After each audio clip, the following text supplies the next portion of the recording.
Moitas grazas, señor presidente, deputados e deputadas.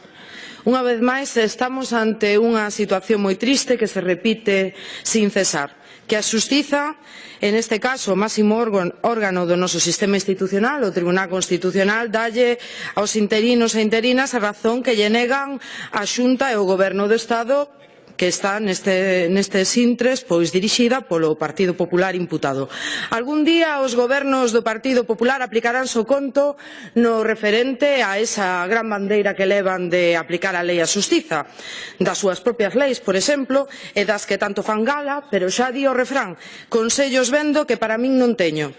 A xustiza europea recoñeceu tamén o dereito dos traballadores e de traballadoras interinas a percibir unha indemnización no caso de ser despedidas. Xa no ano 2016,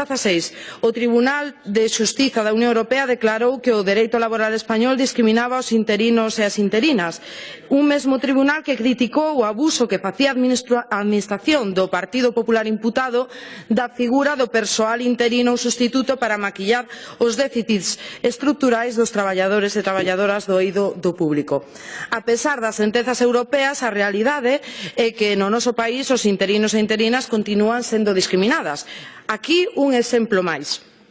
Agora non só temos funcionarios e funcionarias e empregados públicos precarios, senón que agora temos a persoal das administracións interino que é extraprecario e extraprecarias.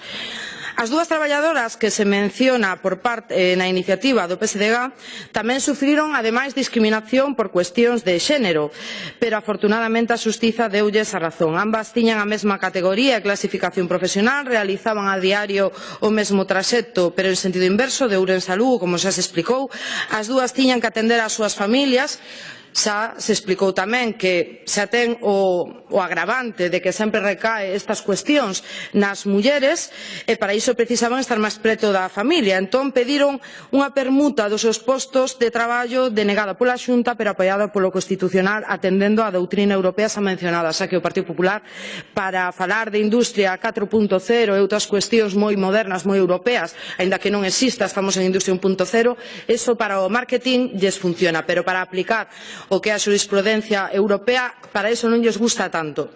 Tamén, dentro do noso grupo na Comisión 1, de feito, xa se denunciaba esta situación pola compañeira Eva Solla e lle preguntaba ao director xeral da Función Pública, moi famosa tamén estes últimos días, moi famoso polo conflito ca xustiza que está xestionando tamén. O 17 de febreiro de 2017, a Xunta volvía a negar a discriminación por non permitir permutar ao persoal interino e o director xeral da Función Pública xustificaba amparándose supostamente na lei de que non se podía aplicar este tipo de permisos ao personal funcionario interino e, sin embargo, vemos que despois se rachan as vestiduras cando a lei non lles dá razón e cando lle din que o seu partido utiliza argumentario machista. Bueno, pois ao final os feitos son os que poñen a cada un no seu lugar. O que debería o Partido Popular, xa que se reivindican como Partido Constitucionalista, aplicar os dictames do Tribunal Constitucional, coherencia, que acaten esta doutrina, igual que o das sentencias europeas, e que recoñezan ao persoal interino os mesmos dereitos dos que desfrutan as persoas cun contrato indefinido ca Administración e que cumplan a lei, ao mesmo tempo que devolvan os dereitos roubados a todo o persoal da Administración, a todo, e non é solamente as pagas extras e demais, os días libres, descontos nos seus salarios polas ITs, os fondos de acción social para axudar as súas familias e os seus nenos e nenas. Tamén o Grupo Parlamentar de Marea presentaba fai meses unha serie de preguntas sobre a sentencia contra a Xunta que recoñecía por primeira vez en España o dereito a indemnización a un funcionario interino, neste caso un profesor, tras o seu cese a razón de 20 días por ano traballado. Que a Xunta de Galicia fose o primeiro ente público en ser condeado nese eido en todo o Estado di moito da precariedade laboral no emprego público autonómico e na política real do PP de Galicia, no que xa se perderon no eido público máis de 3.000 postos de traballo a nivel galego nos últimos 8 anos, dos cales 2.000 foron en docencia non universitaria e que ademais a tónica é a precarización absoluta do traballo público de xeito alarmante non soamente no eido privado onde son os da Champions League polas súas medidas laborais pois tuvo que intervir a Unión Europea pola gran cantidad de contratos temporais que acumulan os interinos e interinas en dereito a indemnización ao final do mesmo período. Pero vostedes respostaron que había que cumplir a lei, que os interinos non tiñan dereito. Señorías, os interinos non tiñan dereito a trienios e mudouse a norma porque era discriminatoria, por exemplo, por poñerles outro exemplo.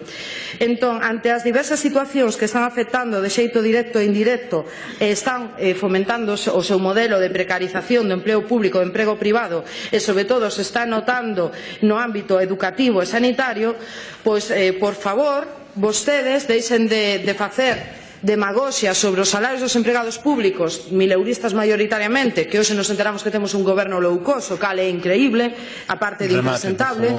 e por favor deixen de mirar por outro lado, de decir que están comprometidos co público e ca conciliación e cos dereitos, porque a súa práctica política demostra todo o contrario. Demostren con esta iniciativa que realmente a oposición estamos equivocados.